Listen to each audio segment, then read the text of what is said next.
So I wanted to do this new series where I talk about the first time I heard my favorite artist.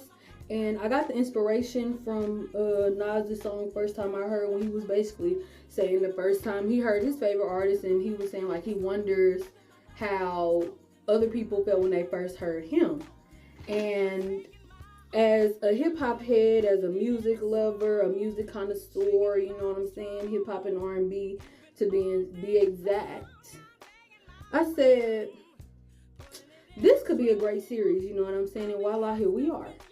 So the first artist I wanted to do is Jill Scott, because she is one of my favorite artists, and I actually discovered her music at a young age. And I know I had to have been like 7 or 8.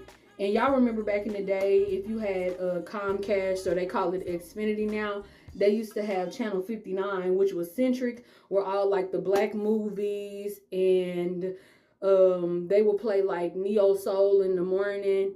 And when I tell you, I used to get my life, I ain't gonna hold you, that was one of my favorite channels. And it was one morning, I think it may have been like a Saturday or something, because I was sitting on the floor in the living room.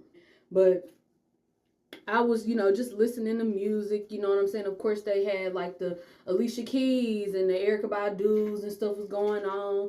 Well, it was playing. And next thing I know, this beautiful brown skinned woman got the yellow on. I think she had a flower in her hair, and she was riding her bike. And she was just, it was like a symbolism of freedom before I even knew what freedom was, you know what I'm saying? And I was like, this is such a beautiful song. I love the fact that she had her natural hair, because I've always been natural. Like, I've never had a perm or anything like that. Thank God. And shout out to my mom. But I was just like, oh my gosh, I love her.